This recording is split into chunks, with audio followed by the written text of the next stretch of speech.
this game ends up going the distance here, simply because...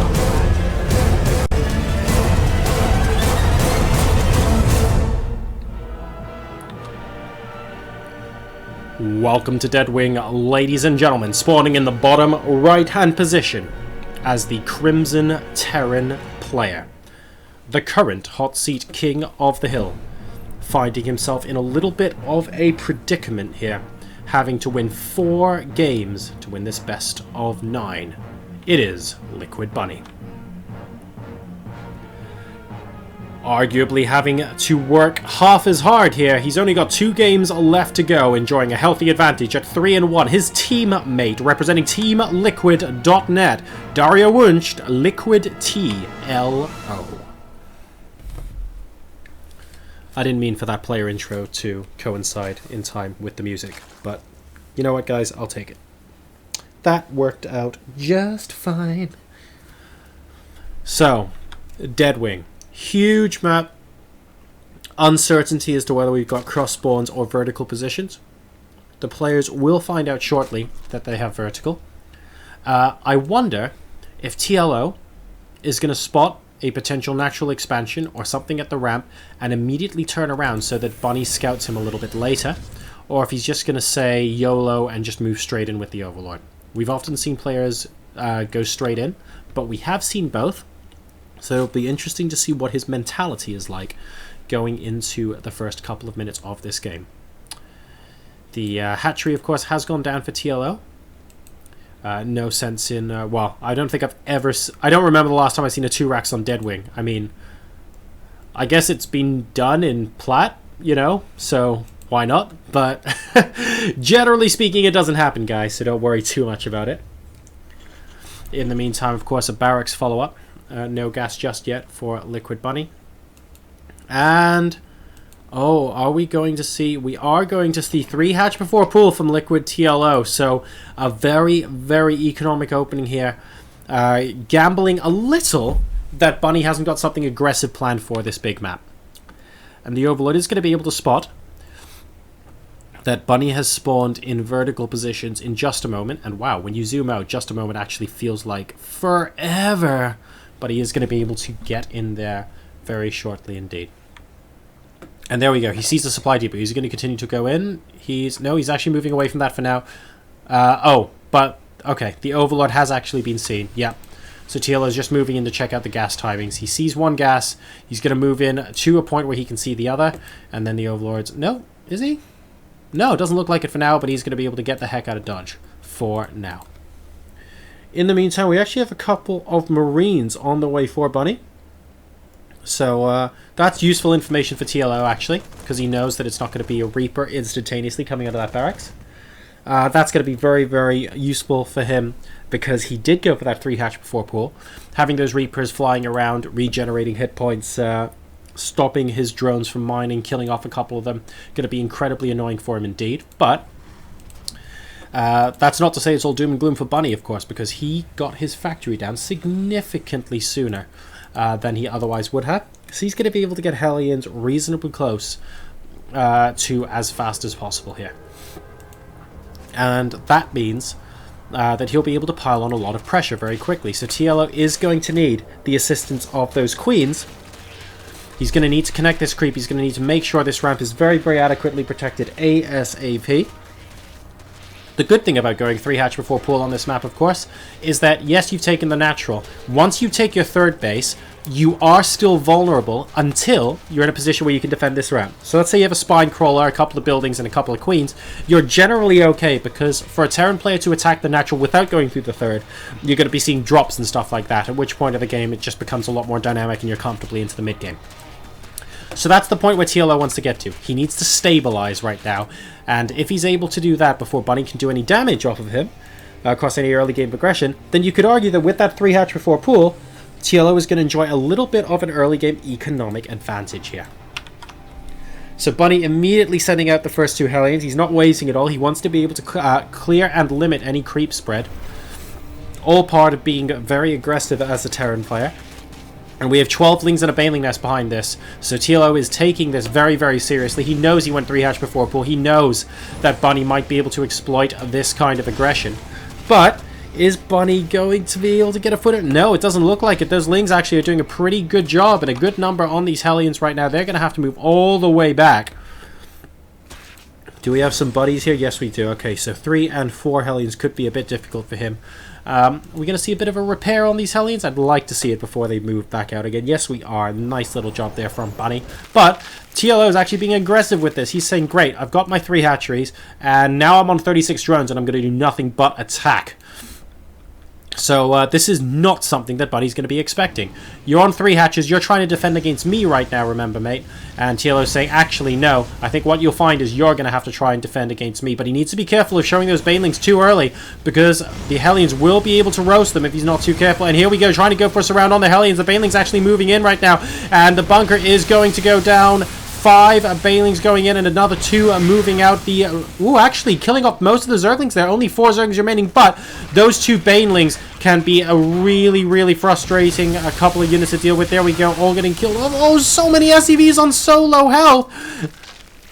Number of workers killed at the moment, it's only 4, but it can so easily get to more and more, and this is becoming a difficult situation actually for Bunny to deal with. Zerglings versus SCV is not a situation you want to be in.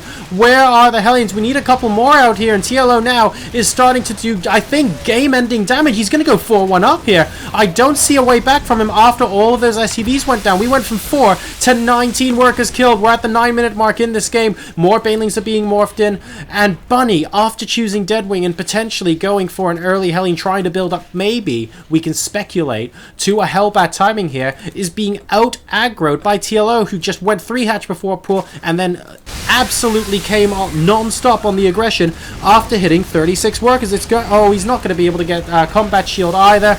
These 3 Hellions... Oh, hang on. No, he actually does manage to clean this off. But really, at what cost? Cast a curse here. Able to... Oh, just about able to repair that factory as well. But he can't take his natural forever and a day. More SCVs going down here. And it's open season. You can see more units streaming across the map. TLO is slowly gaining incremental gains here, and that's a problem when your opponent has 27 workers and you have 47. You can afford to trade inefficiently, because if TLO kills 5 workers of bunnies right now, that hurts him an awful lot more. He's only at 29. Mules are not. That's a massive, massive disadvantage, and TLO is actually going to be cranking up the pressure. He's going for a roach war, and you can see he's still... Oh, he's actually gone 1 round of drones, so he's up to 51 drones now, but he's got a roach war incoming, and I'm pretty sure I know what comes next.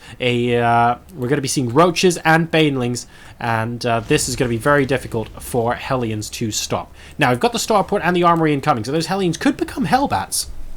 And they do very, very well against banelings and Zerglings. Less well against roaches, but definitely a lot better than Hellions. So maybe he can make something work there in terms of defense, but it's going to have to be the hold of his life to get through this potential attack from TLO. 11 roaches on the way.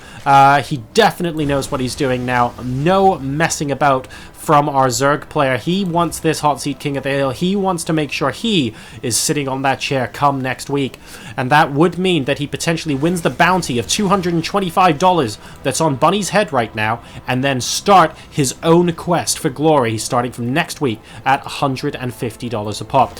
And, well, Bunny sees the roaches coming. This is no longer a mystery. And second bunker is getting put down. Wouldn't be surprised if a third one gets started. But is he going to be able to delay it for long enough? Oh, that's an awful lot of banelings coming through. And I don't know, man. This could be really, really difficult. And, well, I guess the orbital command may as well fly in the face of danger, because why not? Roaches cannot lift up. But I don't even think he's going to need to. I think he's plowing through the front here. Slow banelings, not going to matter. Repaired won't work, unfortunately, with that many banelings hitting. The second bunker is about to complete, but the roaches are almost taking it out already. More and more units flooding in here, and TLO looks like he's just going to be able to take this game and move to match point, with Bunny only taking a single game. Really, really well played here by TLO. And Bunny right now, he's on 71 supply versus 105. TLO once again using the burrow movement actually to great effect on the roaches there. Third base is going to be forced to lift up again, and look, no SCVs mining. We've only just dropped some mules here from Bunny. He's going to try and continue to defend this, but TLO, I think he's sensed that he can just pile on the aggression right now. There are no more banelings to pick apart all of these Marines, but you know what? That's actually okay right now, because oh wow, I love that burrowed baneling. Just a single burrowed baneling And, oh, never mind. It is actually spotted as well. So, good job there from Bunny, but I think it might be too little too late. He's at 73 supply, and his natural expansion is continuing to be under threat. The main base is oversaturated. The natural expansion is oversaturated. And look at this army. I mean, really, it's this that's making the huge difference right here. The third base is nowhere close to being able to land right now. And here comes TLO for what might end up being a finishing blow here. A single Baneling as part of this army, being very, very cautious indeed. Just the gas guys are going down for now. There we go. And, oh, here come the rest of them. Okay, this could be tricky to say the least. The medevacs are starting to run out of energy. Fantastic micro and great stims coming out of here from Bunny. But this is coming at the expense of the rest of the economy while we go at it. And here comes TLO. Is this the finishing blow? A good initial bailing hits, but actually fantastic micro coming out from Bunny. He's really squeezing so much economy out of this engagement. Picking up into medevacs, moving back into the main base. He's doing absolutely everything he can. But look at the steady swarm of units here. Just a single roach killing off so many of these. And wow, Bunny is able to hold this. He's doing such a tremendous job right now. I cannot emphasize how beautiful this play has been from Bunny, but we really needed to see it a lot sooner in the game. Oh, that one power Baneling! Oh god, that was huge, and that could end up being what might be the killing blow here. We're down to 29 workers versus 52, and Bunny has played a tremendous defense here, but he is very, very behind. He's on 29 workers. His third base, well, I guess it just landed, but he needs to build SCVs very, very quickly. And we have the fourth base up now for TLO as well. And it looks like TLO, he's not actually relinquishing his aggression. And that's a lot of chips on the table, guys. Bunny is really betting that this double drop does a lot of damage because there are no medevacs left in defense. It's only this bio. None of these units have heal support right now, and that could mean that the next attack really... Oh no, the third base going down as well. The next attack from TLO is going to be so much harder to hold. You're not going to get as many stims. You're not going to be able to defend those SCVs as well. And here come 4 Banelings. They are looking pretty serious about killing off all those SCVs. He can't drill them because he would kill them all at the same time. They're going to have to move back into the main base, and TLO simply moves back. This double drop, let's see how much it can do. There are 5 medevacs, but only 2 medevacs were full of units at the time. Looks like the ones in the main base are going to get cleaned up. The Natural is actually doing quite a good job at the moment, taking out the evolution chambers. There's still the spine crawler in the mineral line, and the hatchery is going to continue to stand. A decent number of roaches here. The Widow Mines have actually done a fantastic job, but I think this army is starting to peter out in terms of its usage. Can Bunny fight back here? He's at 79 supply versus 119. He's still on 2 bases, though, and 4 hatcheries are alive for TLO. I mean, this drop is now petering. He's done an awful lot of damage with it. But is it enough? And I'm not convinced it is, to be perfectly honest. We have a good number of roaches defending the 4th base location. What is the worker killed looking like? Oh my god, 47-3. I think that says it all. We've got 5 medevacs guys for 2 Marines right now. I mean, we might as well give them the VIP treatment while we're at it, but I don't think it's going to matter. 2 Widow Mines near the ramp are going to be very frustrating. But, well, that's a lot of units to deal with 2 Marines, to his credit. Oh, and one of them actually goes down as well. So we've only got Billy Bob the Marine. Oh, no, they are both there. And, well, I mean, I don't know what else to say. They're going to be joined by some of their friends, but those 2 Marines definitely exploited maximum value. And if, I think Bunny has to kill basically 20 supply worth of units here and a hatchery for free. And if he does that, he might have a way back into this game, but that's an if right now. And that's a maybe, and that's a long, long way away. He will be able to get the hatchery at the 4th base. That's great, but look at this. Simultaneously, we have a counterattack coming in from TLO. So the 4th base is down for TLO, but he is going to be going on the counter-offensive right now. He actually snuck in 2 Zergies and just burrowed them inside the mineral line. It's going to be very interesting indeed. And he's coming back with the rest of his units. Or is he? No. He's actually making sure they are Banelings by the looks of things. Actually got hit by a really nice Widow Mine hit there. But this... if he get... I'll tell you what. If this attack gets a second hatchery, TLO's going to have to basically win the game with this push. There are only 2 Banelings right now. Excellent scans. Is Bunny going to be able to come back here? There are 2 burrowed Zerglings inside the mineral line. He doesn't seem to be carrying that back now. And he's moving in against the roach. He's at 94 supply versus 116. This is not so clear anymore. Bunny, maybe this drop is just going to win him the game. It's really difficult to tell. It's a very knife edge. TLO doing an incredible amount right now. Excellent Widow Mine hit, but killing off a decent number of the SCVs. He needs to stop attacking with them and sending them back to mine because there are enough Marines to pick this off now. And Bunny is going to be able to push this off. TLO down to 85 supply, and this drop is still doing damage. There are 4 spine crawlers at the third base location, but the natural expansion is looking really bad. Bunny has brought himself into this game. I've said several times in this game, I will hold my hands up and say it looks like Bunny is about to go 4-1 down. Look at the efficiency of that defense, even when I thought he was still losing. Look at the efficiency of the way he controlled his units in this drop. He didn't quite kill off this top right base, and he's still, by the way, on 2 bases with his main mined out. I just want to point that out. This looks good in terms of supply. It looks like he's back to a decent location, but he needs to get a base down here, and he needs to get it mining ASAP, by the way. But wow, what a game this has been. He's trying so hard right now. A lot of medevacs, actually, with this bio, and he's being very cost-effective against these roaches in the middle of the map. TLO falling apart a little bit after the 15-minute mark in this game, just not able to keep up the momentum that he was building early on. And he's even managing to stop the hit squads here right now. And, well, okay, these 2 roaches are going to be mildly annoying, but at some point I expect to see possibly just a bunker and a missile turret or something like that. There's enough production right now. It's, oh, no, and it looks like, well, this attack's going to be enough. Ladies and gentlemen, Liquid Bunny wins what must be one of the more lost games I've seen for a Terran player in quite a while. And instead of TLO going 4-1 up, the fighting spirit and the absolutely beautiful defensive micro from Liquid Bunny is going to earn him that victory. And that means we go into game number 6 with TLO only up by a single game at a scoreline of 3-2.